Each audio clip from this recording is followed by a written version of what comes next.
Esto ha surgido todo sobre la marcha, no había planificado casi nada. Se me encendió el virus de los videojuegos arcade, y ahí fue ya empezar a conocer al mundillo en foros, empezar a planificar un poco. Pero la primera idea realmente es la que dice mi hermano: una máquina para jugar nosotros dos y mis amigos.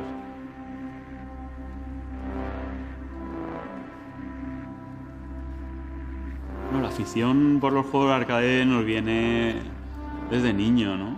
Lo que se vivió en aquellos momentos era nuestra red social, cuando íbamos a los recreativos.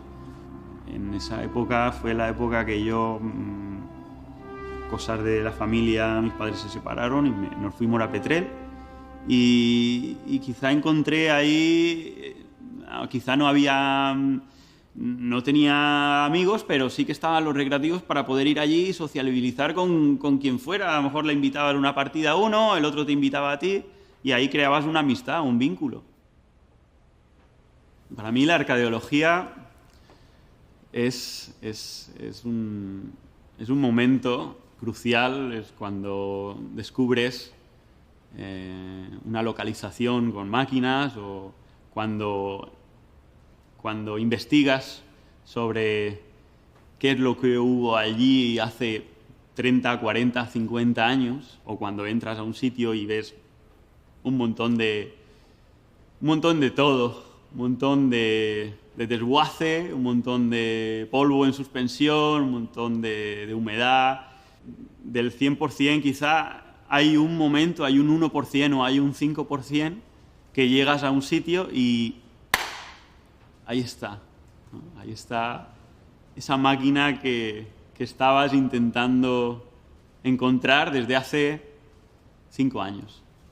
Y llega ese momento en que estás frente a ella y le dices: me alegro de volver a verte.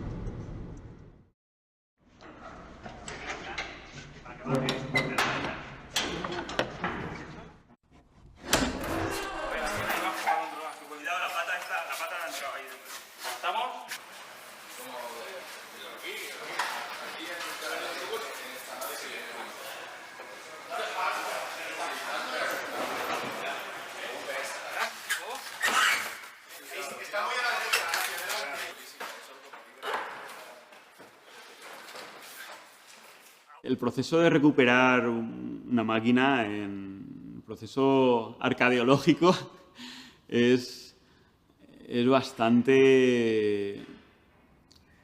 es impredecible. Es algo que quizá dura 2 semanas, porque quizá encuentras algo que está intacto, como la tumba de Tutankamón, o quizá está los bajos está podrido, está toda la máquina destrozada, la placa de base está imposible, la fuente de alimentación hay que repararla. Hay máquinas que ya llevamos en ellas 2, 3 años y aún no están terminadas. A veces nos llegan muebles con vinilos, con artes que prácticamente no se ven. Intentamos recuperarlos, restaurarlos y conseguir que las máquinas de nuevo tengan la apariencia y el estado que tenían originalmente. Y a veces es una tarea un poco de puzzle, ¿no? De, oye, mira, alguien tenía una placa funcionando y otra persona tenía una marquesina y hemos encontrado este armario, esta cabina para el juego en un estado más o menos respetable, y combinando elementos que encontramos aquí y allá logramos a veces reproducir máquinas pues, lo más fidedignamente posible de cómo estaban en su época, ¿no? Todavía hay gente que piensa que aquello no tiene valor y que a nadie le importa y que no se puede recuperar, ¿no? Y nos llegan historias muy tristes, ¿no? De gente que, bueno, pues simplemente destruye las máquinas por el placer de destrozarlas, monitores rotos a martillazos, máquinas partidas por la mitad con sierras. Mi entrada en Arcade Vintage fue muy curiosa, porque yo conocí la asociación por Wallapop. Y nada, yo siempre he tenido un sueño y era que yo quería tener un pinball en mi casa y tenía que ser el pinball de Star Wars, de 1992, de Data East. Entonces me puse en contacto con la persona que lo vendía y tal, y recuerdo que quedamos 2 días después y me recibió José muy amablemente y me dijo, bueno, pasa y tal. Y nada, cuando subió la persiana, yo entré y me quedé totalmente flipando con lo que tenía José dentro. Flipando. Y lo primero que le dije fue, bueno, ¿esto qué es? Y entonces me contó muy brevemente, mira, esto es una asociación, Arcade Vintage, que nos dedicamos a recuperar un poco el espíritu de los recreativos y todo esto. Y le dije, yo quiero ser socio,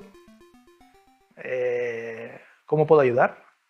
Y estar loco. O sea, sin conocerlo de nada, le dije, estás totalmente loco. Luego el tiempo me ha dado la razón, está muy loco. Yo recuerdo de comprar la Berserk, una Berserk, y esa máquina la trajimos de Francia, y cuando llegó aquí nos dimos cuenta de que había sido la casa de unas gallinas. Había sido, digamos, lo que es el corral para unas gallinas allí dentro. Entonces, imagínate la cantidad de desperdicio que había ahí dentro de esa máquina. Había lo que te puedes imaginar. El momento que llego allí, yo me encuentro pues, un grupo de locos, igual que yo. Y la primera sensación que tengo cuando abro la puerta de aquel local, con unas 25 máquinas arcade, es, ostras, no estoy solo. Esa es la primera sensación que tuve, no estoy solo, ¿no? Y bueno, y me invitaron a subirme a su autobús, ¿no? Al poco tiempo de aquello, ya, con yo allí metido a tope, se decide convertir aquello en una asociación y demás. Y la verdad es que fue un momento bonito, el acta fundacional de todo aquello, ¿no? Habíamos un grupo de los que aún muchos hoy en día son y somos socios de Arcade Vintage, y en ese momento nace lo que es la asociación cultural, ¿no? Esto, como veis, es nuestra base alfa. Esto es una de las localizaciones que tiene Arcade Vintage. Entonces, aquí lo que hacemos es recibimos las máquinas y empezamos a restaurarlas. Aquí empezamos a limpiar, a cambiar el transformador que viene de Estados Unidos o la placa. Aquí hacemos un montón de horas y horas y horas y horas. Esto no se podría cuantificar, ¿no? Es algo que cualquier coleccionista os puede hablar de ello, de que son cosas que son imposibles de determinar. Sobre todo también es tener un sitio amplio para meter las máquinas. Como veis, al final aquí hemos tenido que llegar hasta suplementar todo esto, ¿no? Yo creo que es el mayor problema que tenemos, ¿no? En los coleccionistas y cualquier asociación, es el sitio, es la falta de sitios para todo esto. También hemos tenido que pillar un apilador para poder subir, para poder paletizar. Esto es no acabar nunca. Por comparativa, siempre hablamos de que la carrera espacial, por ejemplo, produjo muchísimos avances, ¿no? Que ahí tenemos el velcro, ahí tenemos los avances en computación y demás, pero todos los avances que hay en multimedia, los avances que hay en procesamiento gráfico, todos los avances que hay incluso en tratamiento digital de imágenes, vienen de una necesidad que provocó el mundo del videojuego, con lo cual muchas personas que en su vida han tocado ni tocarán un videojuego están disfrutando de avances tecnológicos a diario producidos por la industria y por la necesidad de creación, ¿no?, del videojuego. Le tengo una admiración bestial a la gente que es capaz de coger una máquina prácticamente hecha polvo y dejarla como la dejan. El caso de la máquina de Tron, ¿no?, que la trajimos de Estados Unidos y venía prácticamente deshecha. Y como Ricardo de Arcade Segovia cogió la máquina y trabajando meses y meses y meses y la dejó en un estado excelente. O el caso de Eduardo Cruz, ¿no?, de Arcade Hacker, ¿no?, esa recuperación de juegos con ingeniería inversa, con micros, con ácidos sobre micros, no sé. Me parece, para mí tengo admiración por lo que hacen. Me resulta algo totalmente fascinante.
Arcade Vintage fue la primera asociación que se creó con una sede real donde sus socios se juntaban y podían jugar a las máquinas arcade. Porque había tema de pinball, pero de la misma manera que en Arcade Vintage tenemos 3 o 4 pinballs, pues en las otras asociaciones pues tenían sus máquinas pinball y a lo mejor algún arcade. Pues digamos que nosotros fuimos los pioneros en asociación de máquinas arcade con sede propia. Marcianitos yo creo que fue el germen de todo el movimiento de aficionados de máquinas arcade y de pinballs. Marcianitos empezó como un foro donde se juntó gente que le gustaba, le apasionaba el tema de los arcades. Y la gente empezó a darse cuenta de que podría construirse su propia máquina arcade. Te comprabas un mueble, le metías un ordenador y de repente era el sueño de cualquier adolescente de la época de los 80. Tener una máquina recreativa en tu casa y es que además tener todos los juegos. La restauración de un arcade con respecto al pinball, hombre, yo diría que serían 2 partes principales. Un poco el mueble, ¿vale?, si está deteriorado, y luego las placas, que es electrónica, 100%. En el pinball la cosa se complica bastante porque tienes el mueble, tienes la electrónica, pero luego tienes la parte de los mecanismos, que eso es una odisea. Tornillos por todos lados, las bobinas, piezas de plástico, vamos... suele ocurrir que siempre te sobra algún tornillo, y en el caso de los pinball eso se cumple al 100%, siempre sobra. De hecho, si no sobran tornillos, algo has hecho mal.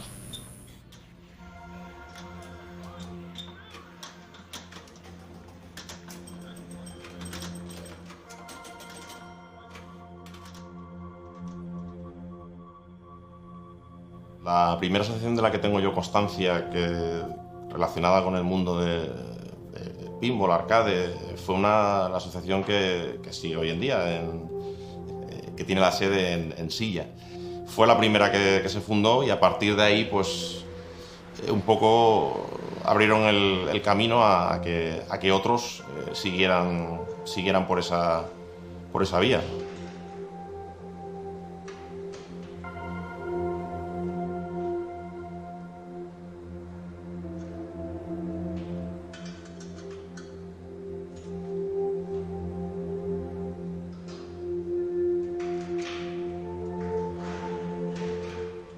partir de una página web que se llamaba marcianitos.org, empezó a conocer gente que compartíamos las inquietudes, la afición. Nos empezamos a juntar y poco a poco vamos descubriendo que había naves y almacenes repletos de máquinas totalmente abandonadas. Y ahí empezamos a comprar. Yo siempre tenía un poco el sentimiento de transmitir esto a las nuevas generaciones y que lo vieran. Empezamos haciendo pues exposiciones de máquinas por ir a los ayuntamientos. Todo al final fue evolucionando y al final pues con el cambio, porque hace unos 6 o 7 años estaba muy complicado montar máquinas de estas que ya habían sido retiradas, se habían dado de baja, estaba muy complicado volverlas a instalar en locales al público. Hubo un momento que cambia la ley, se libera totalmente la explotación de estas máquinas y ya podemos montarlas en locales. En 2008 fundamos la asociación Asociación de Coleccionistas de Pinballs y Máquinas Recreativas con sede aquí en Silla. Somos un precedente porque nunca se había planteado una asociación a nivel arcade ni nivel videojuegos, no había nada. Entonces, los primeros que nos empezamos a juntar somos los pinbaleros, también por problemas de sitio, porque había una persona que tenía uno en su casa, otro tenía 2, otro tenía 3.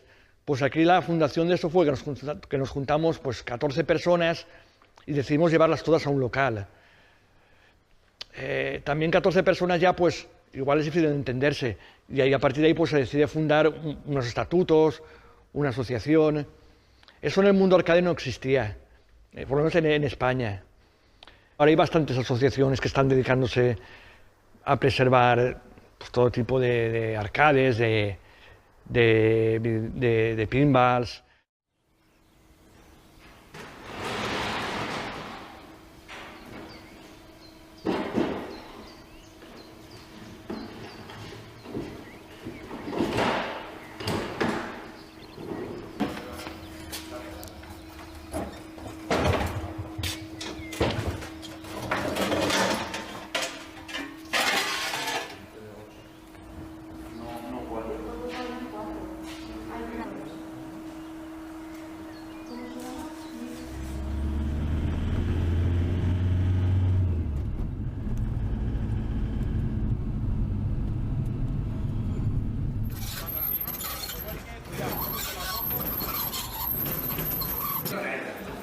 No, ahí, cuando llegue, cuidado.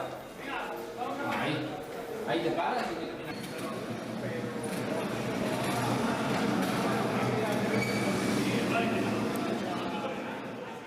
Pues hace 5 o 6 años, en un evento como el Retro Madrid, fuimos un amiguito y yo, Javi y yo, a ver Retro Madrid. Claro, nos quedamos tan impresionados de ver esto, claro, y dijimos, ¿por qué no hacer un evento retro en Albacete? Y aquí está.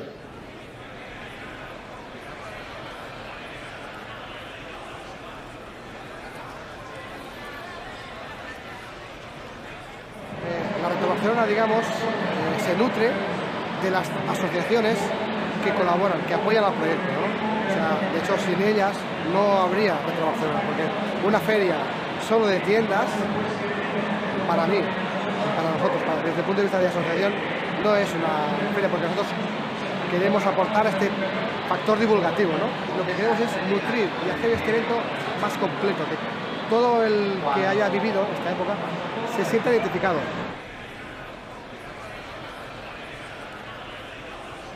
Este año hemos traído más setups de Versus, que solo se ve en Japón porque juegas uno contra otro, pero sentados, digamos, enfrentados.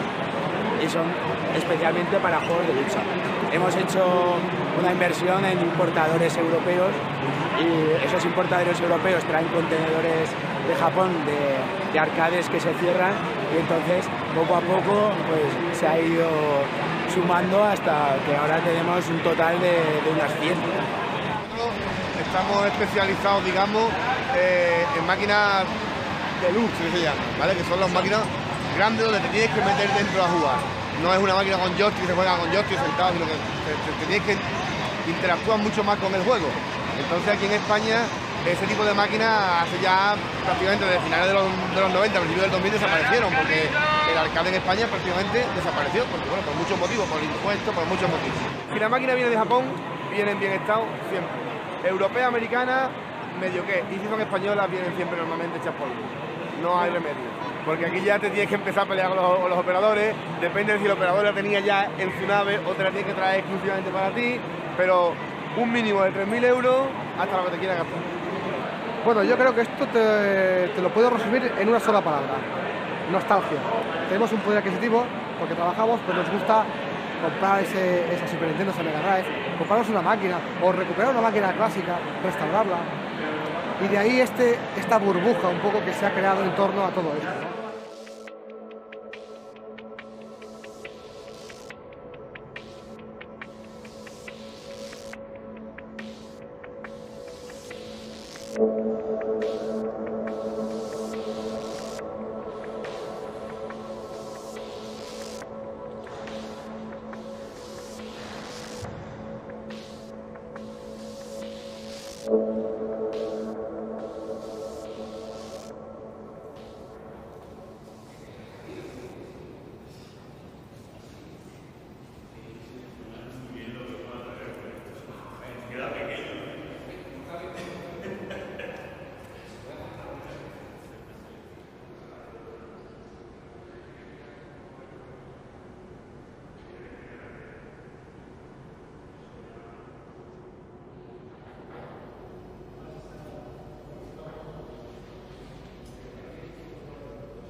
Yo soy autodidacta.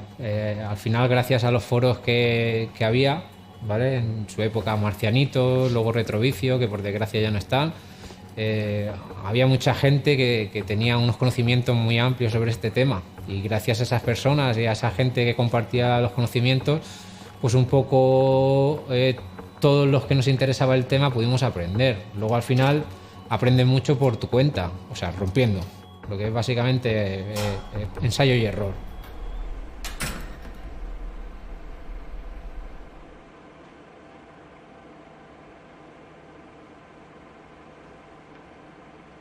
Todo el mundo empezamos coleccionando videojuegos de la consola que tienes, luego te compras otra y empiezas a coleccionar juegos. Un día me topé con el operador que había en mi pueblo de toda la vida, que iba a cerrar, le compras una máquina, te vas a tu casa y te vuelves loco. Esto es otra historia, esto es otro nivel, no es una consola, es otro mundo.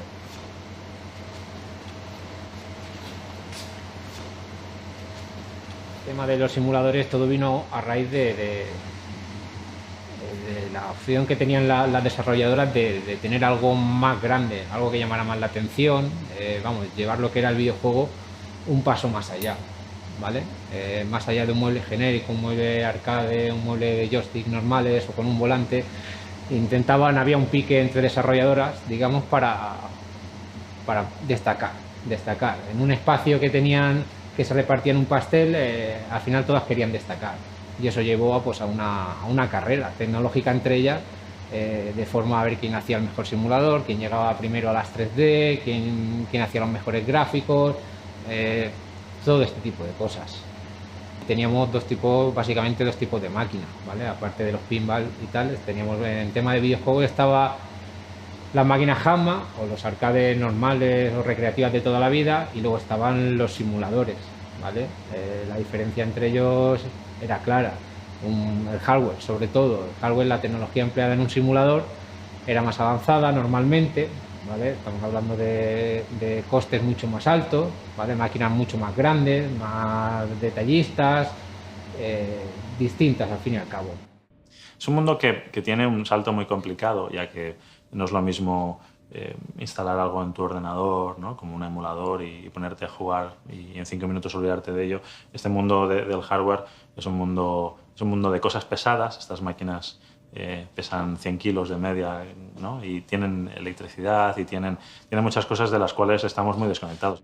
La ingeniería inversa, como ya dice la palabra, tiene que ver con retroceder en un aspecto, ¿no? Podríamos hacer ingeniería inversa de un plato de cocina, de un plato de paella, ¿no? Para entender qué ingredientes se han metido en ese plato, pero cuál ha sido el proceso de cocción. En este caso estamos hablando de una unión entre el software y el hardware, en la cual un videojuego tiene un corazón o un espíritu, un alma a nivel de software, que es el programa, es el videojuego, son los gráficos que vemos, y también tiene un cuerpo, que es el hardware, que es el que le permite que esa alma, ¿no? Pueda operar. La ingeniería inversa, específicamente en el mundo arcade, justamente tiene su nacimiento en la necesidad de parar una serie de prácticas de copia. Y nos vamos a los años 80 con un boom muy, muy grande. Tener en cuenta que la industria arcade como tal era la industria más grande del entretenimiento. Y mucho más grande que Hollywood, y mucho más grande que Hollywood y la música combinadas. Y como en cualquier industria que va muy bien, nace una contraindustria. Y esa contraindustria se dedicaba a simplemente copiar lo que hacían otros a través de sus inversiones, de sus I+D+s, de sus creatividades, y básicamente ponerlas en una vía de costes mucho más baratos y en un contexto donde ni siquiera existía Internet. Con lo cual, imagínate una empresa en Japón o en Estados Unidos intentando controlar el mundo y sus ingresos. Pues imposible, ¿no? En España y como en muchos otros países pues existía un mundo paralelo, una serie de copias, y donde muchas veces, como hemos podido documentar, incluso los propios operadores legítimos estaban también involucrados en el circuito de copia. Debemos darle importancia a la preservación del videojuego precisamente porque todavía no sabemos qué es importante. Perderemos juegos, perderemos el legado del videojuego, perderemos material de todo tipo de videojuegos, ya incluso relacionado con los propios videojuegos, relacionados con el propio hardware, relacionado con los propios, imagínate, revistas, anuncios, flyers, todo importa, ¿vale? Todo importa a la hora de preservar la historia del videojuego. Pero se están poniendo muchas trabas porque las empresas parece que no están interesadas, están como en la última página de sus cosas que hacer, ¿no?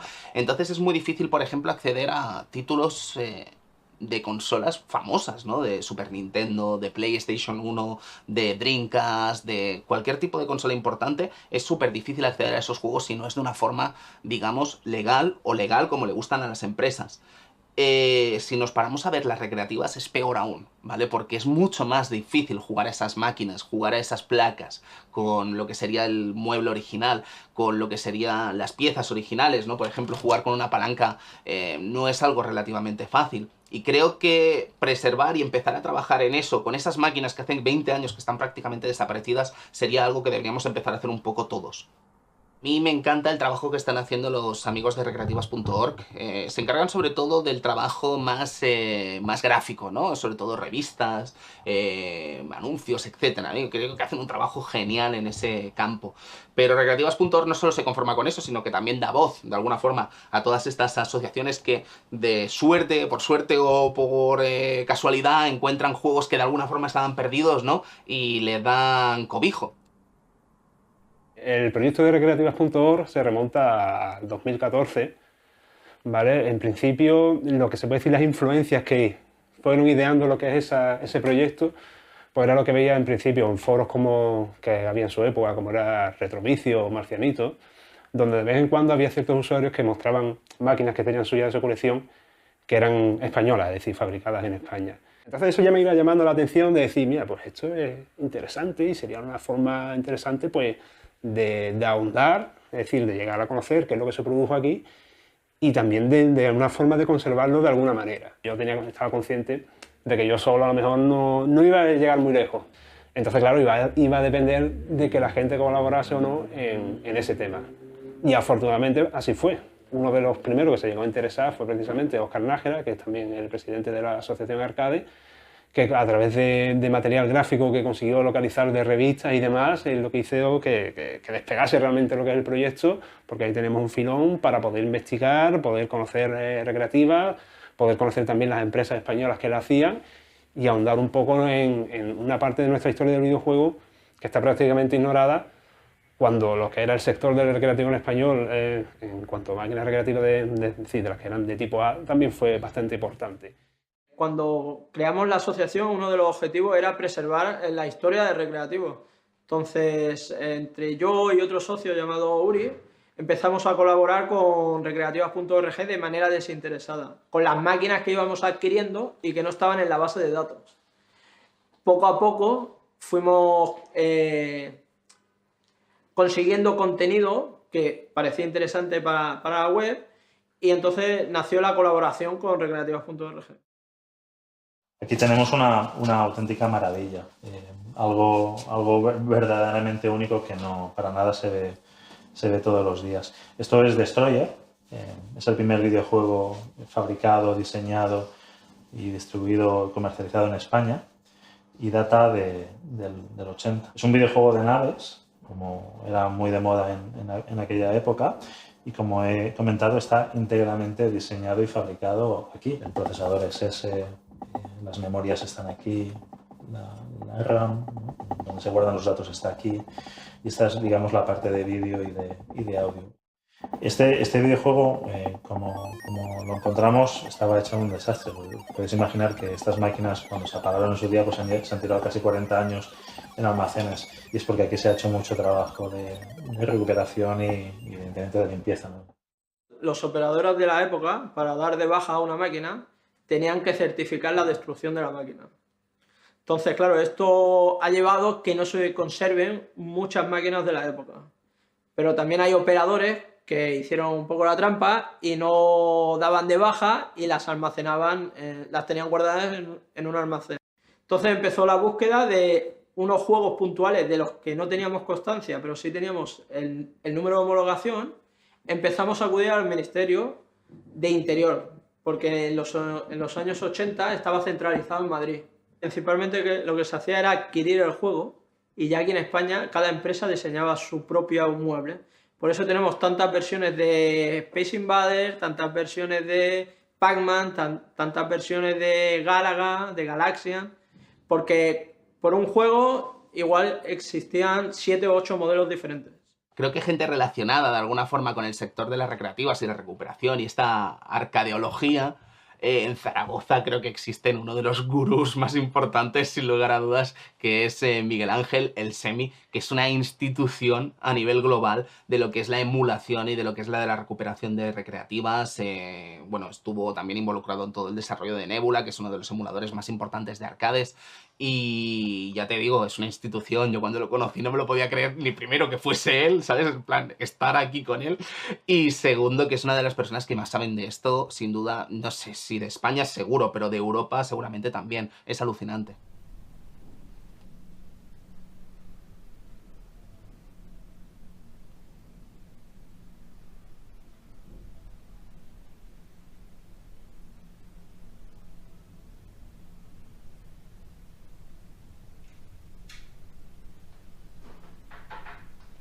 Yo empecé realmente porque mientras estaba estudiando en el bachillerato, pues siempre nos íbamos por la tarde a echar la partida al arcade, y cuando ya terminé de estudiar ahí el bachillerato y tal, y estaba ya yo en mi casa y decía, yo me gustaría poder volver a jugar a estos juegos que yo había jugado en el arcade y que no estaban emulados.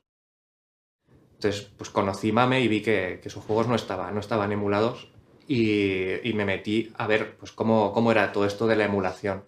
Entonces ahí pues fui aprendiendo, fui haciendo cosillas, y coincidió que justo pues, consiguieron romper la protección del Capcom System 2 para poder desencriptar las ROMs que estaban encriptadas, y entonces ahí pues me metí ahí de cabeza, pues primero haciendo mi propio emulador y luego pues colaborando en Mame a emular pues todos estos sistemas que yo había estado haciendo por separado.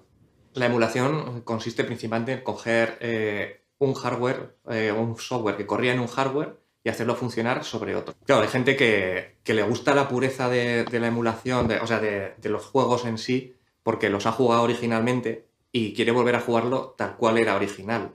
Incluso se buscan formas de que en las pantallas de ahora se pueda simular los efectos que tenían las pantallas de aquellos tiempos de televisión, pues que tenían sus defectos, pero los juegos estaban diseñados para que funcionasen y se viesen bien con esos defectos que tenían esas pantallas.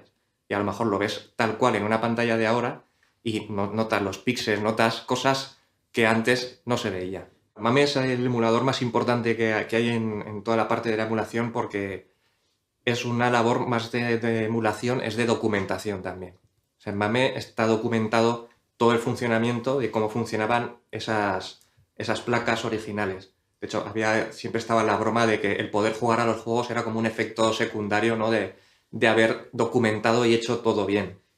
Entonces, claro, esa labor de documentación, sobre todo teniendo el código abierto, pues es muy importante para la preservación. Otros emuladores pues también funcionan de la misma manera, también corren los juegos sin hacer muchos parches, pero claro, MAME es siempre la referencia de todo y donde digamos que no se permite hacer atajos, hay que hacerlo bien.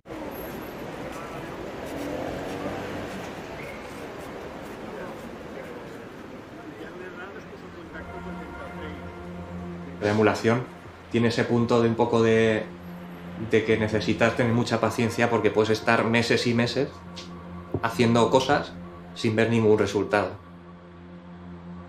Claro, eso requiere ahí muchas ganas de hacer algo, porque a lo mejor si estás un mes y no consigues nada, dices, vale, me cambio otra cosa. Claro, pasas meses viendo números que cambian en la memoria y esperas que los números sean correctos y que cambien igual que cambiarían en la máquina original. O haciendo código para que correrlo en el emulador, correrlo en la máquina y ver que los números que salen son los mismos. Pero mientras tanto estás ahí en la black screen version, ¿no? Está corriendo todo pero no veo nada.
La plataforma de cabecera. No dejarla, Vale, vale.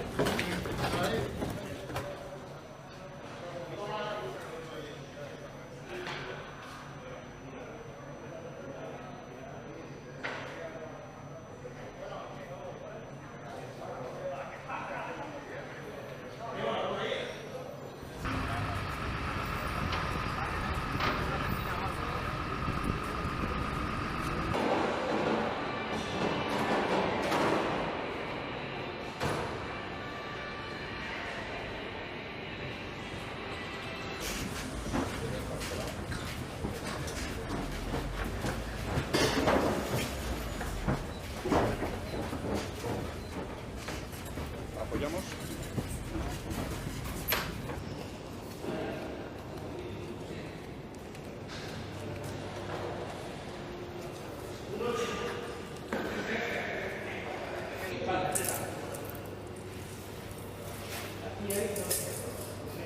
El pasillo de seguridad, un 80.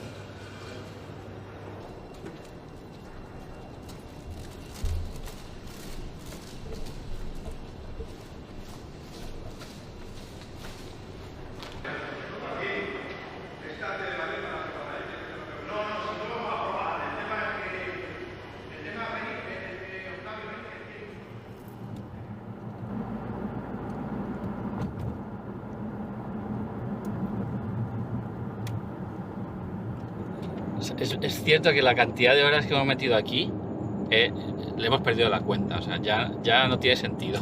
Entonces es una cosa que ya haces porque sí, porque sientes que si no lo haces tú no lo va a hacer nadie.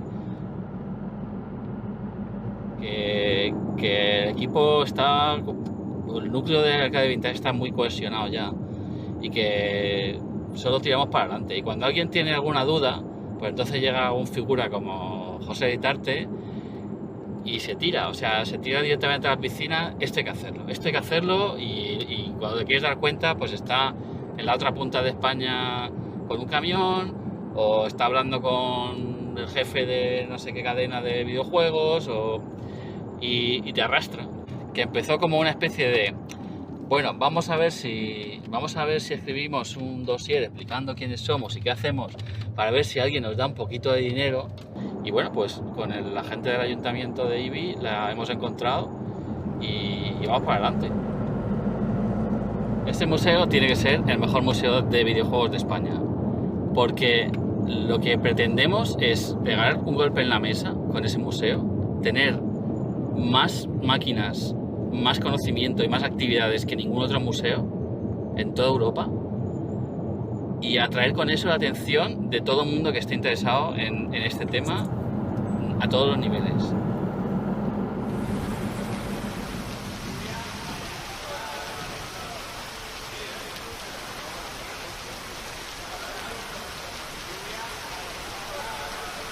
Buenos días a todos. Me encanta veros aquí una vez más, a muchos de vosotros, y os doy la bienvenida a los que por primera vez venís al evento de ArcadeCon, que es nuestro evento emblema y a que tanto cariño le tenemos. Queremos dar las gracias sobre todo a la gente que ha venido desde tan lejos, ¿no? A los amigos de Asturias, gente que ha venido de Gibraltar. Y bueno, tenemos un programa súper empaquetado de eventos y de charlas una detrás de otra. Así que sin mucha más dilación, vamos a empezar con la primera charla, que una vez más nuestro compañero Eduardo Cruz. Muchas gracias. Gracias por la presentación, gracias por invitarme de nuevo y, como decía Octavio, pues sobre todo para ayudar con la preservación y ayudar a que todos estos temas pues no se pierdan y estén bajo nuestro control, porque hoy en día esto es nuestro, ¿verdad? Ya no es de los empresarios y comerciantes que en aquel momento estaban haciendo negocio con ello. El proceso de recuperación de una máquina puede ser muy distinto según los casos. A veces vemos una máquina en Wallapop o en mil anuncios de alguien que tiene una máquina guardada en un granero y ni siquiera sabe lo que es. ¿Qué estuvimos haciendo hace 3 semanas? Fuimos a un centro comercial,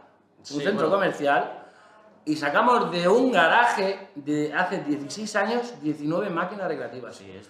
Tenían 3 centímetros de polvo. Parecido a los programitas estos que hay. Sí, de los americanos. De los yankees de ahora. Que compro como es un trastero y encuentro pues algo así, ¿sabes? A hacerlo salir. Sí, una cosa por el estilo. Este es el primer fabricante de pinball en España. Fundado en Zaragoza en 1952. Bajo la producción tenían que hacer algo. Entonces, para darles trabajo sacaron este tipo de máquinas. Está la canasta, luego hay como un pinball vertical de temática de fútbol, creo. Fue pensado desde su principio para ese fin, para la cabina. De hecho, este juego ahora mismo no lo compartimos desde la web, solo existen varias asociaciones, como ya sabéis. La idea es que te dé un tiempo de respiro al principio y normalmente a partir de la segunda fase o el primer jefe final ya tollina sin parar hasta todas las monedas que lleves. El activo digital, como activo de cultura, es un activo de difícil preservación porque un libro...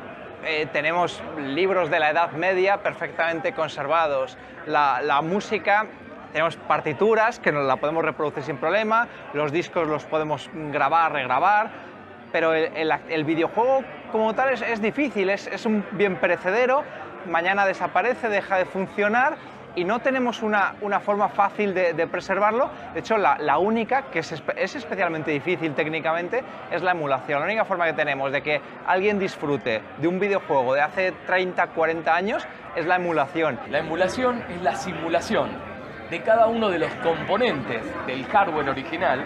O sea, suponete, yo tengo una plaqueta original de un juego, simulo por software cada uno de los componentes creando una plaqueta virtual, un entorno, un framework, donde el software original que lleva adentro eso, cree que está en el hardware original y se ejecuta. Es casi utópico, mágico, pero sucede. Piensa en algún film viejo que el máster esté roto o que no esté del todo terminado o que algo haya sucedido, como ver Frankenstein de Boris Karloff, las primeras apariciones de Bela de Lugosi o el Nosferatu. Piensa en eso. ¿Cómo es la oportunidad que tienen las generaciones que vienen de poder ver realmente cómo era ese cine original? Pero no degradado al momento de hoy, sino ver cómo lucía en ese momento. ¿Entiendes? Hombre, Arcade Vintage lo conocimos en Retro Barcelona 2016, me parece. Y desde entonces un trato con José y con todos espectacular. La relación es muy estrecha. Es como una especie de hermandad. Arcade Vintage, nosotros, ARPA, Arcade en Cataluña también, Undergamers, casi todas las asociaciones de España nos llevamos muy bien, colaboramos entre todos. El caso, por ejemplo, del Fin del Tiempo es, para mí es una historia muy bonita, el que hemos colaborado las 3 asociaciones, ARPA, Arcade Vintage y Arcade de Barcelona. Somos todos los miembros de recreativas.org, pertenecemos a uno u otro de las asociaciones, y darte cuenta de que entre las 3 asociaciones podemos conseguir realizar un trabajo como lo que hemos hecho con el Fin del Tiempo es algo muy bonito. Pues esta máquina es una novedad que se ha presentado en la ArcadeCon de este año, y se trata del Fin del Tiempo, una máquina fabricada del fabricante Niemer, basado en Barcelona, que no se sabía ciertamente si llegó a existir o si había existido, si tuvo alguna distribución, ya que es un juego fabricado en el año 82, del cual nadie sabe nada, nadie tiene memoria, nadie lo ha jugado, nadie lo había experimentado. Diseñar los artes, diseñar la máquina, diseñar el hardware, todo eso junto es un reto impresionante. Cualquiera que se aventure hoy a hacer un videojuego sabe lo difícil que es. Si además tienes que hacer toda la parte física y lógica y electrónica del videojuego, estamos hablando de una hazaña. Los videojuegos, y eso es un hecho, y ya desde hace bastantes años, es la industria cultural que más factura a nivel mundial. El español medio, digamos, el que es aficionado a los videojuegos, pues tiene un gasto importante en ese ocio, y ahí pues el libro blanco de los videojuegos no se puede quejar, ¿no? O sea, todos son buenos números. Llevo trabajando 10 años en Marvel, entonces es un trabajo muy intenso, y algunos diseños de los que he hecho en Marvel pues luego han salido en algún videojuego o se han ido basando en ellos para, bueno, pues sacar versiones adaptadas a los videojuegos, ¿no? Porque, por ejemplo, el Deadpool del videojuego no es igual al de los cómics, o sea, es el mismo personaje, pero el traje tiene un diseño un poco diferente. Una de las cosas en las que más me basaba para dibujar cualquier cosa era, 1, en lo que veía por la tele, y 2, en los frames que había en las revistas de videojuegos. En las revistas tenías todo tipo de personajes diferentes. Si había un juego de un superhéroe, de Batman o del que fuera en ese momento, pues Hobby Consolas, por ejemplo, o ese tipo de superjuegos, solían capturar pues muy bien los frames, y podía ver cómo eran todos los movimientos de los personajes, cómo bueno, se diseñaban las magias, ¿no? Por ejemplo, el Hadouken, pues cómo es el proyectil, lo podía ver en esos frames, o cómo hacían ciertos movimientos o recibían los golpes. Era esencial en muchos casos para que el jugador se adentrara más en ese mundo o lo comprendiera mejor. En los 70, desde luego, porque es que con los gráficos que había, lo que había alrededor de la pantalla era lo que te hacía entender que ese píxel o esa masa de píxel eran marcianos mega peligrosos, ¿no? Tengo un respeto absoluto por ello, porque hay muchas que eso, el hacer que una estructura vertical, pero también con ese trozo horizontal que supone la parte de la botonera, que eso quede ahí bien encajado y que tenga un sentido y que la composición quede chula, eso es muy difícil. Son arte viviente.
La fase mueble, evidentemente empezamos, pues eso, prueba de error. O sea, empezamos a hacer una serie de diseños que más o menos tuvieran un aire vintage, pero claro, no tienen muy claro todavía la ubicación de todo y como no nos hemos fijado en nada concreto, sino que lo hemos creado directamente nosotros, pues bueno, hemos ido haciendo diferentes formatos de panel de control, ver cómo podíamos montar y desmontar o tener acceso a los paneles sin tener que desmontar toda la máquina.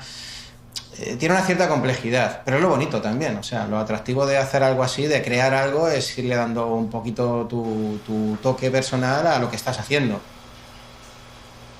Pero todo lleva una cierta complejidad en cuanto a eso, que nosotros como lo hacemos todo tan artesanal, que no tenemos ni copiadoras, ni tenemos un pantógrafo que le metas un programa y te empiece a precortar y te haga todo ya, pues lo tenemos que hacer, pues eso, con diferentes fases, una plantilla, precortes en la escuadradora, luego perfilas en la sierra y luego ya con la lija le das una última mano al perfil para que ya te quede bien. Y nada más, o sea, una vez que ya lo tienes todo preparado, encolado, ensamblar parte de arriba, parte de abajo y luego ya pasamos a meterle las tripas. Ahí también hay que ver qué tipo de máquina se va a hacer, con qué sistema de juego se va a hacer, para meter más o menos taladros en el panel de control. El panel de control lleva un metacrilato y lo que hacemos es debajo poner un arte, poner todos los botoncicos estos que tenemos aquí, o sea, los ponemos con... Esto va dentro de lo que es el panel, ahí a la madera, se enclaustra ahí y ya está.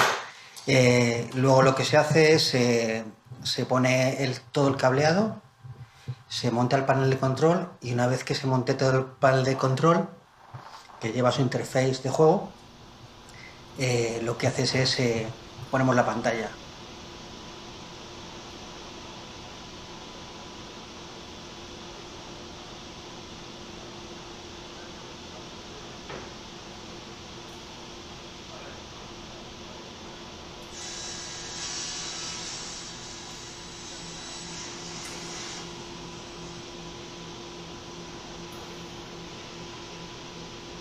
En cuanto a fabricación, no conocemos a otras empresas que hagan las máquinas de cero de manera artesanal como las hacemos nosotros. Nosotros creemos que en cada máquina dejamos algo de nosotros porque las hacemos así. Sí hemos hecho variaciones, por ejemplo para el País Vasco, para un proyecto muy bonito que hicimos con una residencia de chavales disminuidos, hicimos unas máquinas con un formato especial para que pudieran incorporarse con silla de ruedas a jugar con ellas. Ellos, además, trabajamos también bastante para empresas que desarrollan software, entonces nos piden los muebles con un formato más o menos determinado, a veces nos piden más ancho, para monitores más grandes, porque luego ellos crean sus propios videojuegos y lo que introducen dentro de la máquina. Muchas empresas, sobre todo esto, como está ahora tan de moda lo de las tormentas de ideas, cuando se bloquean, el recurso natural para desbloquearse es la maquinita, o sea, es espectacular. Además es que te ven llegar con una máquina cuando llegas a las oficinas, que ahora pues a lo mejor ves alguna tiene un futbolín, otra una mesa de ping pong, te ven llegar con esto y es chico, o sea, eres como espectacular.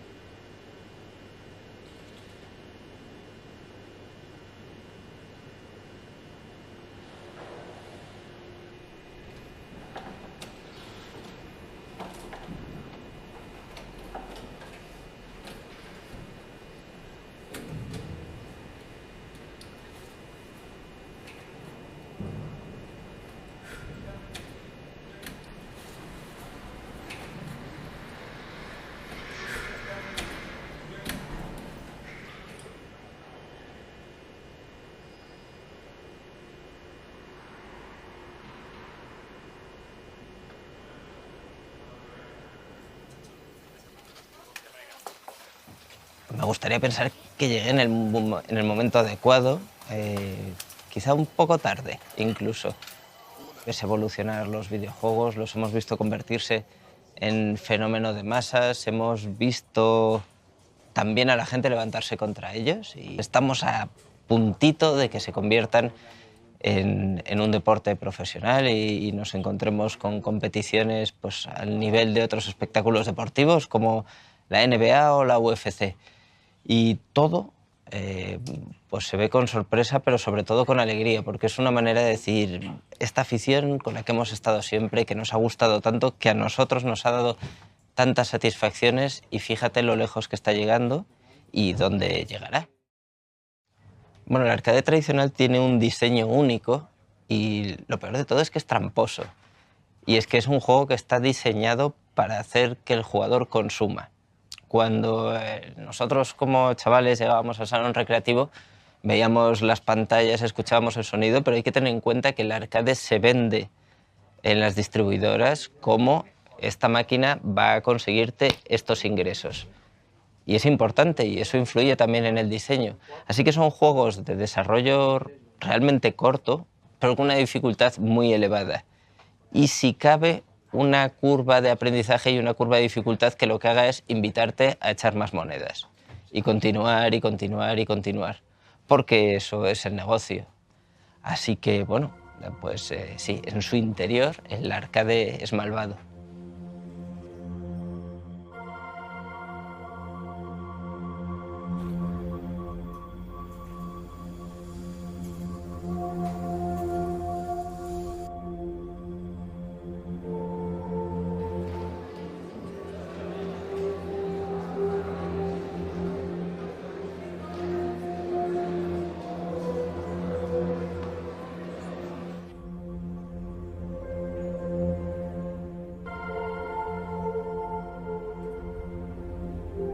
Creo que interesa mucho a la industria en general que se vuelva al arcade, porque son productos, ya están ahí hechos, poseen la IP y pueden volver a sacar rentabilidad.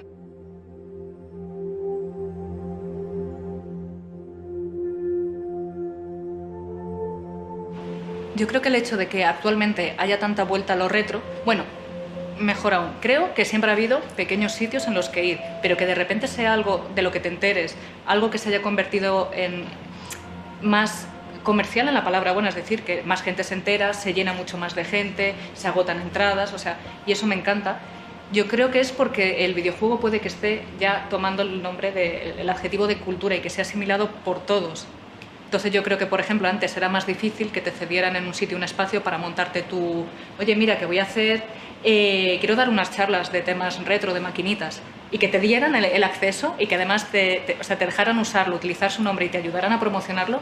Yo creo que era más difícil, salvo que esa persona que manejara el centro hubiera sido jugador. Y sin embargo, la actualidad les da cultura y acerca a un público muy joven también a un espacio al que a lo mejor no iría. Y es un ambiente súper sano. Y además es algo que, como ya he comentado, que padres, tíos, abuelos, lo que sea, va con las generaciones más pequeñas y lo disfrutan. ¿Cómo puedes decir que en la coyuntura actual de la fantasía y de la ciencia ficción, que es nuestra especialidad, no meten los videojuegos? Y ahora mismo hacen una facturación muy superior al cine, que hay gente que todavía no lo concibe, es un dato que la gente no se cree. Y dices, pues sí, ¿y cómo vas a dejarte los videojuegos fuera si has crecido con ellos, si han formado parte de tu vida, si han evolucionado tanto? Porque el cine ha ido avanzando, las series de televisión también, el cómic, pero el videojuego en 5 años es un salto exponencial. El videojuego va cada vez a más. Obviamente había que darle hueco a la órbita de Endor y dijimos, hay que hacerlo. Creo que los juegos atemporales, Pac-Man, el Comecocos, es un lenguaje universal. Enseñar el Comecocos a alguien es como enseñarle matemáticas. Por mucho que cambien las circunstancias a su alrededor, se va a divertir comiendo puntos y va a entender casi de inmediato que tiene que escapar de los fantasmas hasta que cogemos una pelota especial, se ponen azules y ellos huyen de nosotros. Por fortuna, los buenos arcades trascienden las generaciones. Ahora mismo el arcade está en muchos ámbitos, no solo, sí, el arcade, luego lo sacan en la eShop, luego lo sacan en no sé dónde, o la máquina que te puedes encontrar en algún local por ahí perdido de vacaciones, sino que se está utilizando para muchos temas y, por ejemplo, pedagógico, porque en el videojuego arcade enfrentarse a la mecánica es mucho más rápido y sencillo de ver que en un videojuego actual que tienes un tutorial de tantas horas que hasta que aprendes empezar a utilizar el videojuego. Pasa mucho tiempo y luego vas a aprender un mogollón de mecánicas. Aquí al principio es, pues aquí está el joystick, aquí están los botones, patada alta y puñetazo. O sea, y simplemente con eso ya se construía un videojuego muy completo y profundo y no necesitaba de más. No había instrucciones, tú tenías que entender el videojuego de una manera muy rápida, muy sencilla y que echaras una moneda, te pusieras a jugar. Pues es lo que hace que a día de hoy, que cada vez se está perdiendo más, porque uno mete el disco en lo de la consola, tiene que esperar a que se actualice la consola, luego se actualiza el videojuego, luego tienes un tutorial de 1 hora y media, luego te empiezan a contar la historia y después de 16 horas empieza el videojuego en algunos casos. En el mundo del arcade era totalmente diferente, era todo muy rápido para que la gente echase su dinero. Precisamente en ese sentido también, o sea, la narrativa es fundamental. Porque, en definitiva, lo que hacían antes los videojuegos, que ahora necesitan mucho más, también porque el medio ha evolucionado, obviamente, pero te contaban mucho con muy poco. O sea, tú jugabas al Sunset Riders, por ejemplo, o al Ghosts 'n Goblins, y sabías perfectamente cuál era la temática del videojuego y cuál era la historia que te estaba proponiendo con un primer vistazo. De hecho, yo creo que la vuelta de tuerca que estamos teniendo ahora es que hay muchas compañías indie, por llamarlas de alguna manera, que están volviendo a hacer juegos al estilo retro, utilizando, sin embargo, las temáticas y las historias más del mundo actual, ¿no? Unas historias más elaboradas, unas temáticas más complejas, con unos personajes que evolucionan. Yo creo que tenemos un mundo de gente que les va a apoyar siempre, primero porque hay un componente de nostalgia, obviamente, porque te está recordando el arcade, pero también porque te están dando un producto de calidad. Y ahí hay muchos estudios pequeñitos que están haciendo una labor brutal en hacer juegos al estilo clásico, pero aportándote algo más, una historia. Hay algo que es común a los videojuegos, a las artes, a la literatura, y es que hay ciertas bases clásicas que siguen funcionando. La persona que compone música estudia unos ritmos clásicos y sabe lo que es eufónico, aquello que suena bien, y puede aplicarse en una obra del siglo XVI y puede aplicarse en una canción compuesta ayer mismo. Con los videojuegos pasa lo mismo. Hay mecánicas, estructuras y demás que resultan muy válidas, tanto cuando se interpretan por primera vez como a día de hoy, y que además ya forman parte del lenguaje universal. Yo me imagino que en los años 60 decirle a determinadas personas que incorporasen a los Rolling Stones o a los Beatles como parte de la historia musical, pues les resultaría cuanto menos difícil. Sin embargo, ahora pues somos mucho más abiertos, más permeables, podemos consumir mucho más y también generar mucho más. Y eso significa que la cultura en todos los campos se incorpora rápidamente a nuestra herencia, y en el caso de los videojuegos, el primer paso que hay pues es el arcade, es la máquina recreativa. Lo bueno que tiene la docencia en el tema de videojuegos es que hay como una especie de conexión con lo arcade ahí presente. Entonces, por un lado, yo quiero que vean son las distintas fases de crear un juego. Quiero que ellos mismos descubran lo que quieren hacer. Es una parte como muy bonita porque siempre intentan hacer el videojuego que ellos les gustaría ver en el mercado. Y es verdad que tiran mucho a cosas muy arcade, pero porque yo creo que hay una parte que no se pierde, ¿no?, de todo eso, y al final está ahí. Y aunque no hayan crecido en la época de digamos, Space Invader, al final lo conocen porque es como algo general y está ahí presente. Las máquinas arcade tienen ese efecto de como tú ves los gráficos y son todo píxeles, pero luego por fuera hacen lo más hortera del universo y les da igual, ¿no? Te dicen, buah, pues estos 4 píxeles, una serpiente enorme que rodea toda la máquina, y es como, tiene esa magia hortera que a mí me flipa, me encanta. Creo que en cuanto a mecánicas, en cuanto a protagonistas, no me he dado cuenta de que la mujer no estaba tan visible, en ese sentido, siendo la protagonista, sino que siempre era la princesa rescatada realmente hasta hace no demasiados años. Y a pesar de que reconozca que la obra es muy buena, porque fue hecha en un contexto en ese momento y era así, soy más crítica con que eso se haga ahora. Si esa chica que siempre tiene que ser rescatada, que es débil y que tiene que enamorarse, se hace ahora, es cuando digo, esto ya me lo han contado demasiado.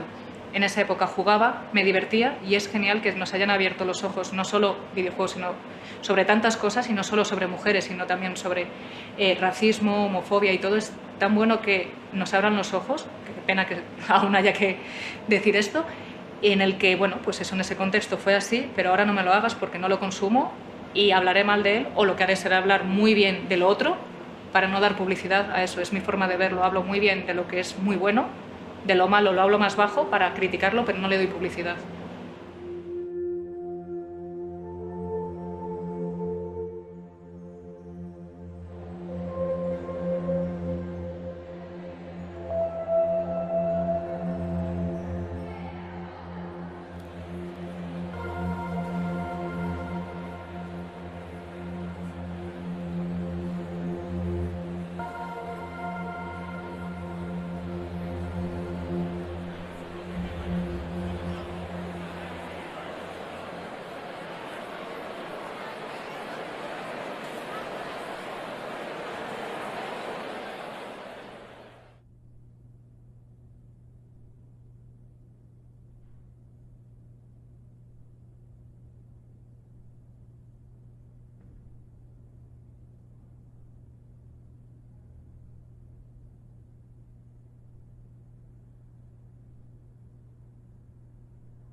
siempre me ha gustado los videojuegos, la música de videojuegos sobre todo. Siempre estoy escuchando bandas sonoras, de videojuegos me encantan. Y un día escuchando una banda sonora dije, ostras, esto molaría mucho tocarlo. Y aquí músicos tenemos muchos en Valencia. Para mí, tocar música de videojuegos era pensar en la música de la Game Boy. Entonces ahí sí que estaba un poco escéptico, pero cuando nos sentamos y vimos lo que era el proyecto, lo que tenía dentro del proyecto, de la música que llevaba, nos lanzamos de cabeza. A día de hoy, bueno, estamos ahora en Barcelona, en la Barcelona Games World, y esto va a ser un éxito. Hay un poco de todo, la verdad. Si hacemos, por ejemplo, un medley de arcades, como ahora hablaremos, un medley de música de Final Fantasy, un medley de música de Mega Man, pues ahí sí que tenemos que jugar un poco con la música, enlazar los temas y crear un poco ya de composición propia. Como tenían tan pocos recursos técnicos, había que jugar mucho con los recursos musicales, una melodía pegadiza, un bajo rítmico. Había que jugar mucho con eso para que funcionara. Entonces hay una base que es muy fácil de coger, esa melodía, y de luego orquestarla, con lo que es ya toda la orquesta, y trabajarla para que funcione. Hoy vamos a interpretar Rime de David García, que estará en el concierto. Luego tenemos a Comandos, que lo tocaremos también, de Mateo Pascual, en este concierto, y en el anterior en Valencia interpretamos Maldita Castilla, de Grisor, y Rise and Shine, de Damián Sánchez. A ver, Ghosts and Goblins es un juego que a mí siempre me ha encantado, es muy mítico. Yo jugaba en los recreativos cuando era pequeño, y descubrí los juegos de Locomalito por él, porque los tiene gratuitos en PC, y la verdad es que me encantó el juego de Maldita Castilla. Y la música me gustaba mucho también, y cuando estábamos pensando en compositores españoles, más o menos cuando queríamos hacer el concierto de Valencia era cuando iban a sacar Maldita Castilla en consolas. Y digo, pues creo que es una buena oportunidad de hablar con Grisor y Locomalito si les gusta la idea, que evidentemente les encantó. Y en Valencia lo interpretamos, estaba Grisor allí.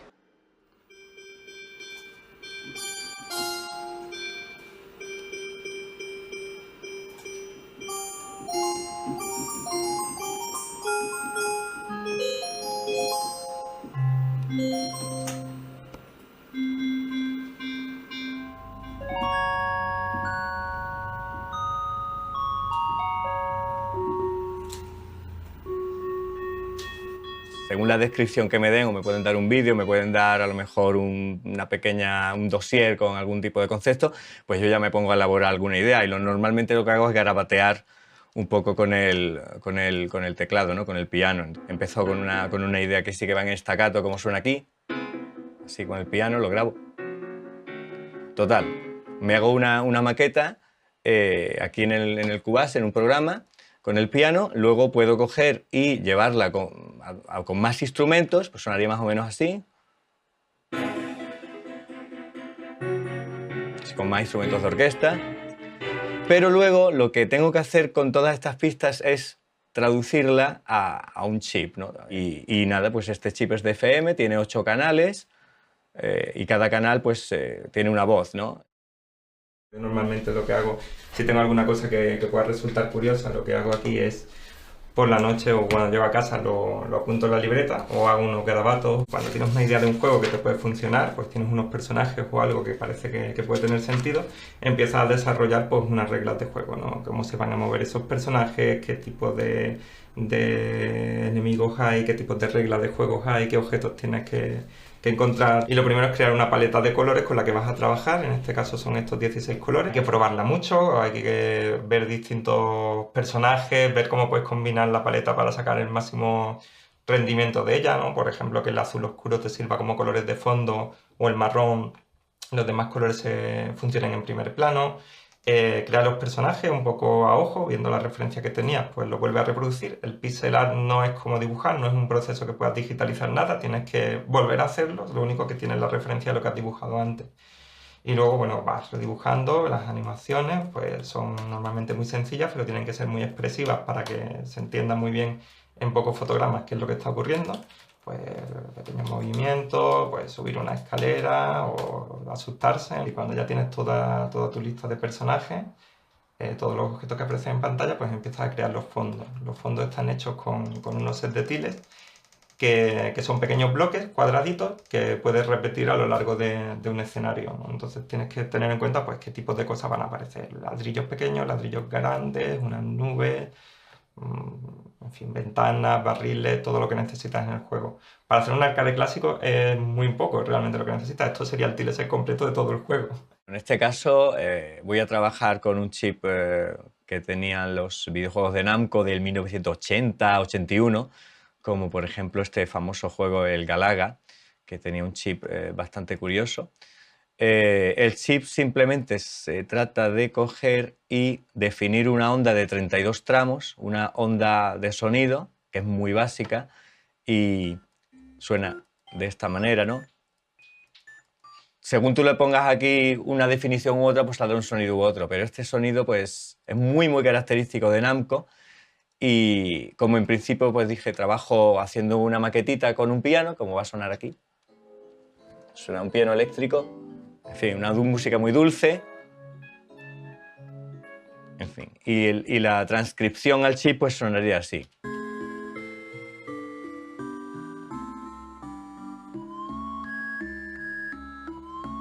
En fin, es una...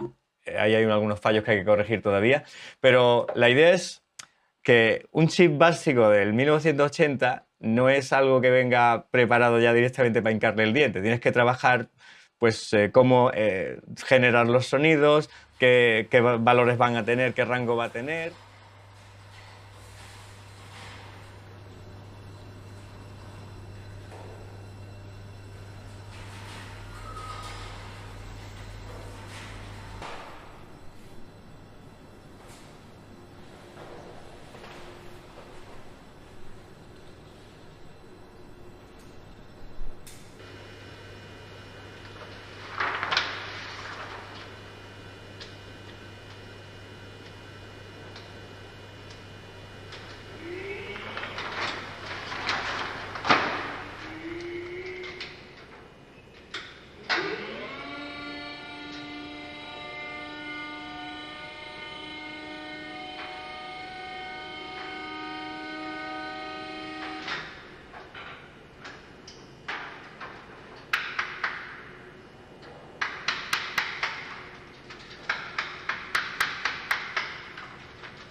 ¿Os hago un café? Sí, sí.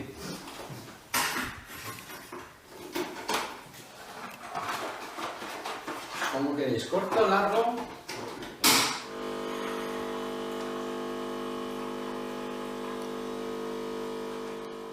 Mis amigos me tachaban de loco. Pero ¿cómo te vas a ir de la empresa que estás, que es una empresa consolidada en el sector de los servicios que trabajaba en aquellos momentos, irte a un grupo de gente? ¿Cómo vas a competir con, en aquellos momentos, Sega, Namco, Konami, los grandes?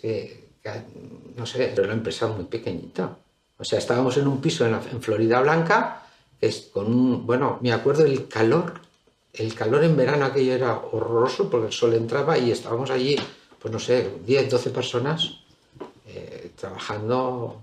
Bueno, fue una época, yo creo que es como todos los comienzos, ¿no? Eso, todo el mundo sabe que para empezar y llegar a algún lado hay que trabajar mucho y sudar mucho.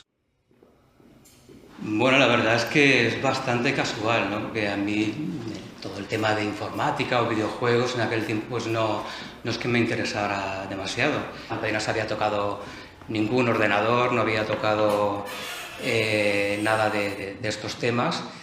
Sí que desde muy pequeño lo que me gustaba hacer era dibujar cómics, que era lo que quería hacer.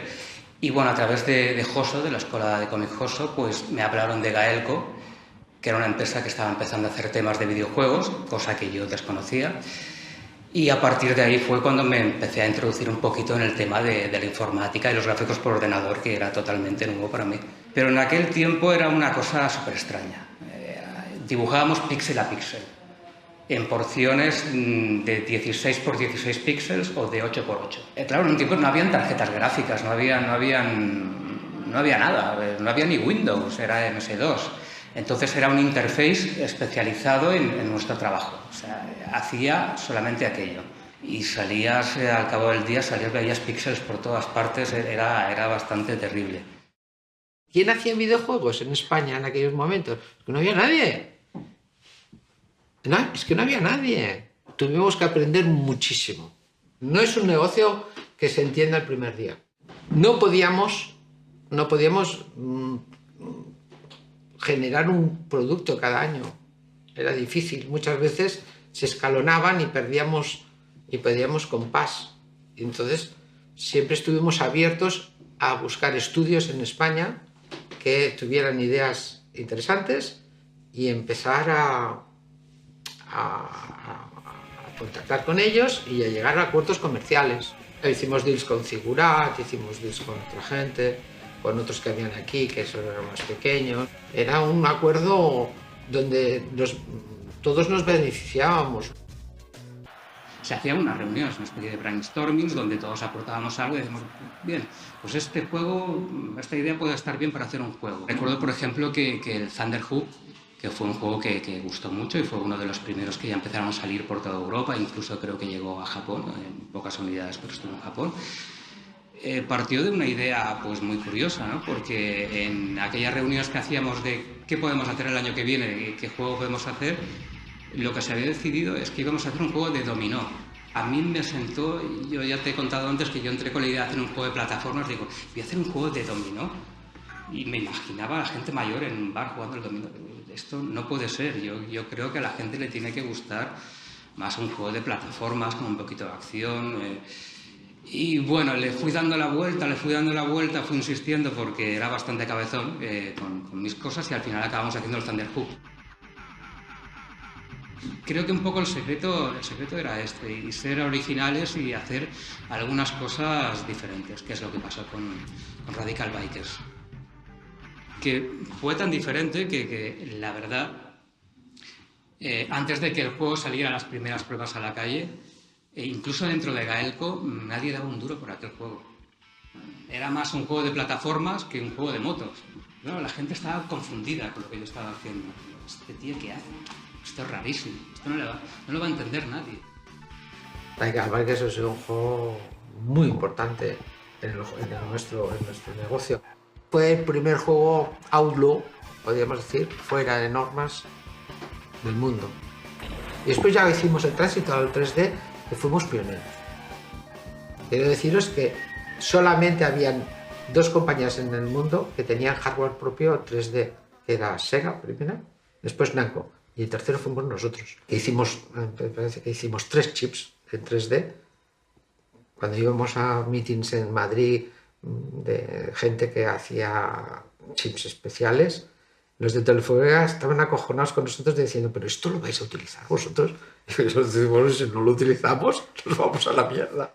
Bueno, yo creo que el tema del arcade ya en esta época ya no es una limitación técnica, ¿no? Ahora mismo es una elección artística como puede ser la guitarra acústica, ¿no? Tú puedes elegir con qué instrumentos tocas y en videojuegos puedes elegir qué estética es la que quieres adoptar, ¿no? Y en la mente colectiva con respecto a una estética van junto a una serie de valores, ¿no? En el arcade pues la inmediatez del juego, el desafío, las puntuaciones, hay una serie de valores que inmediatamente se te vienen a la cabeza en cuanto ves una imagen o escuchas un sonido chip o eso, una imagen de tipo píxeles. Si yo adopto esta estética, la gente que vea un juego mío inmediatamente va a saber dónde tiene que poner su cabeza, en qué tipo de juego tiene que pensar y sabrá cómo tiene que afrontar o cómo tiene que jugar ese juego. Para nosotros es muy sencillo trabajar juntos realmente porque tenemos una visión de los juegos muy parecida. Al ser los 2 solos no tenemos que andar justificando a terceros, a inversores ni a nadie lo que hacemos, solo tenemos que comentarlo entre nosotros y ponernos de acuerdo. Y también podemos hacer muchas pruebas. O sea, hay un continuo feedback, es como algo que no estamos, como un balón que se pasan 2 jugadores de baloncesto, para ti, para mí, para ti. Entonces le vamos dando toques y puliendo, ¿no? Y hasta que no estamos contentos no paramos, ¿no?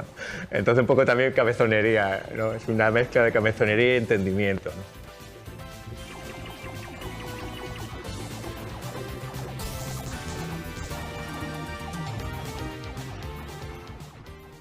Yo he hecho juegos de realidad virtual, he hecho juegos en 3D, he hecho de todo. Me apeteció mucho el arcade y cuando conocí a Ferran y conocí el Eternum, yo me enamoré del producto, me gustó muchísimo. Me parece una tontería, pero hacer un videojuego es una tarea ardua y si tú al final no vas a ver una compensación económica o una compensación, digamos, satisfactoria para ti de alguna manera, el hecho de decir estoy haciendo esto porque realmente me apetece, el proyecto siempre o muchas veces lo que termina haciendo es que se cancela. La idea original es una especie de mashup entre 4 de los arcades que más me gustaban en aquella época, de plataformas. Entonces eso me dio la idea original y también el empujón de Loco Manito y Grisor, que fueron quizá un poco los pioneros en todo esto, en estos últimos años de moda arcade. Y dije, ¿cómo no se me había ocurrido a mí esto antes?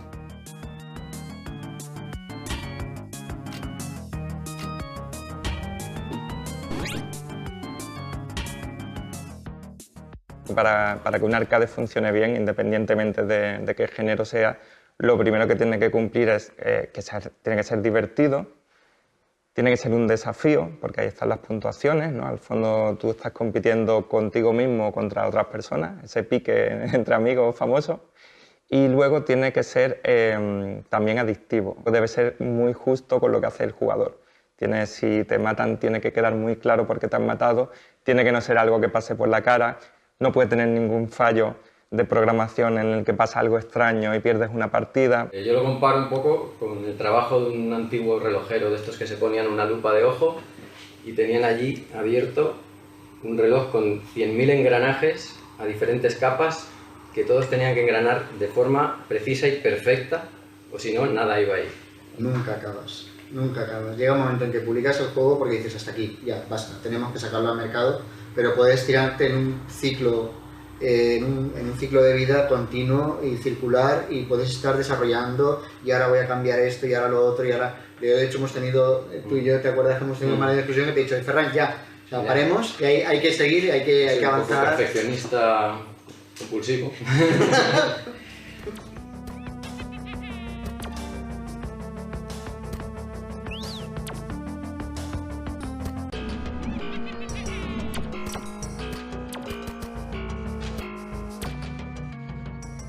Bueno, pues nosotros estábamos trabajando en otro juego, de hecho, cuando un fin de semana que viajábamos con nuestras parejas, estuvimos en Segovia, en un hotelito, y tenía unas vistas del Alcázar desde abajo, ¿no? Tú mirabas para arriba y lo que veías era pues, la montaña allí con el Alcázar, unas cuantas iglesias, y la luna arriba, y decías, tu madre mía, esto parece un opening de un Castlevania, ¿no? y empezamos a hablar de cómo en los juegos que nos gustan siempre, que la mayoría son japoneses, ¿no? Siempre salen pues, la cultura europea o una versión imaginada de cómo es la cultura europea, ¿no? Y empezamos a plantearnos cómo podía ser un juego que fuese un poco más a rajatabla, que tuviese un poco más la arquitectura de aquí, los mitos de aquí, no mezclara tantas mitologías de unos países y otros, ¿no? Sino se centrara solo en una. Y a raíz de eso nos quedamos pensando pues, en cómo sería ese juego, en realmente qué criaturas o qué mitos hay en España y empezamos a informarnos y a recopilar información sobre todo. Yo cuando vi claramente el juego, estábamos así paseando por el río y me dijo, Juan, esta es la anécdota totalmente cierta. Me dijo, ¿te imaginas volando una muerte de esta de como guadaña con una trompeta así en plan apocalíptico y tal? Y wow, entonces ya ahí yo vi el rollo, me dijo un juego así tipo como el Ghost and Goblin pero con mitología española pero muy creepy y tal, ¿no?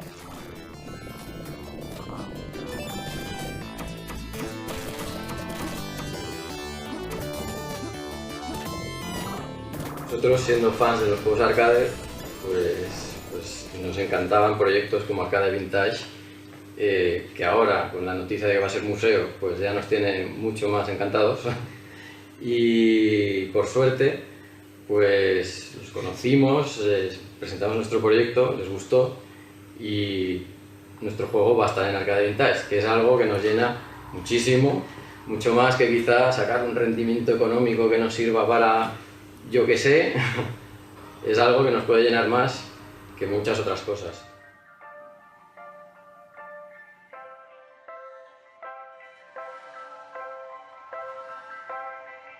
La perspectiva del juego yo creo que es súper fundamental para la historia, ¿no? Y para el propio devenir de cada ser humano. Todos aprendemos jugando.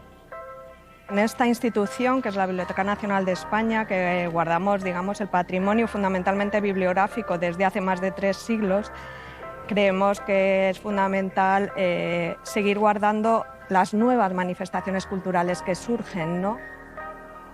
Es muy importante que las instituciones se involucren en esta tarea y quizá no nos hemos dado cuenta lo suficientemente pronto, pero bueno, yo creo que nunca es tarde para acometer proyectos como este, siempre que se trate de preservar la memoria, ¿no? de cada momento. Comenzamos a ver que tenemos videojuegos que históricamente han entrado en las colecciones a través del mecanismo fundamental de ingreso en la Biblioteca Nacional, que es el depósito legal. Ya ha habido editores que habían permitido el ingreso de sus videojuegos aquí, pero vimos que la producción española era mucho mayor de aquello que teníamos, ¿no? Que era una muestra pues pequeña, ¿no? De lo que estimábamos que tenía que ser mucho más grande. En la revisión de la ley de 2011, que revisaba una ley de 1958, o sea que era muy difícil y a pesar de todo ingresaron videojuegos. Pero en esa ley de 2011 ya lo que se contemplaba eran documentos electrónicos en cualquier tipo de soporte. Ahí ya habría, aunque no señalaba explícitamente al videojuego, pero sí que habría esa posibilidad de ingreso. De hecho, nosotros pues, hemos hecho un llamamiento a las asociaciones para que hagan una labor un poco, nos ayuden en esta labor de pedagogía para llegar al cumplimiento de la ley y que podamos preservar en la institución pues, esa producción española del videojuego. El siguiente reto quizás sea la digitalización y facilitar el acceso, y siempre también garantizando la propiedad intelectual, que es siempre nuestro leitmotiv en la institución, ¿no? Nuestro propósito quizá no sea convertirnos en un museo del arcade, pero sí facilitar el acceso a los contenidos de los videojuegos. Ese es el gran reto.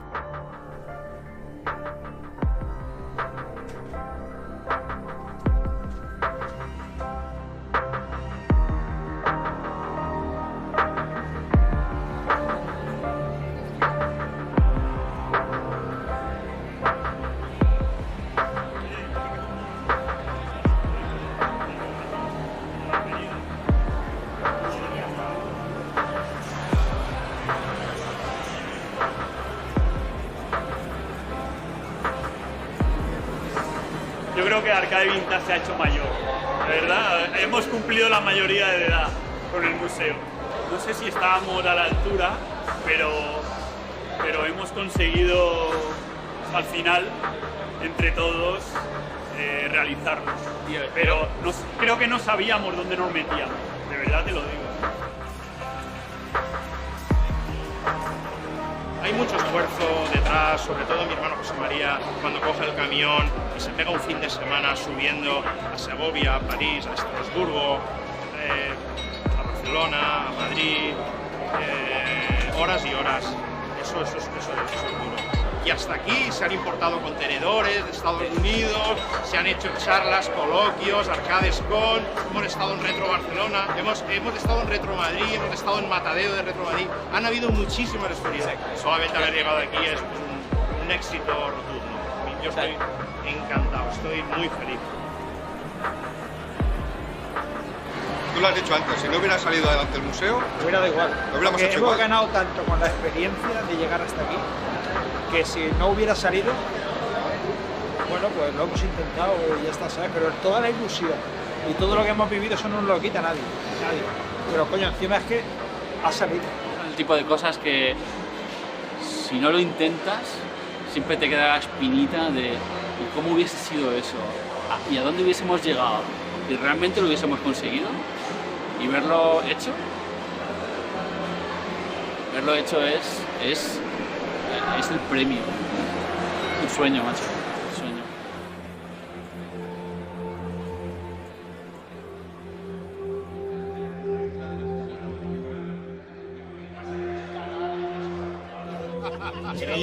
Quería llevársela a Barrio para que la modificara. Pero es que aquel es un cabrón. Luis, me tira 1.800 pavos por el Pitman de Star Wars y luego se me ríe. ¿Te acuerdas cuando me llamaste? Claro, tío.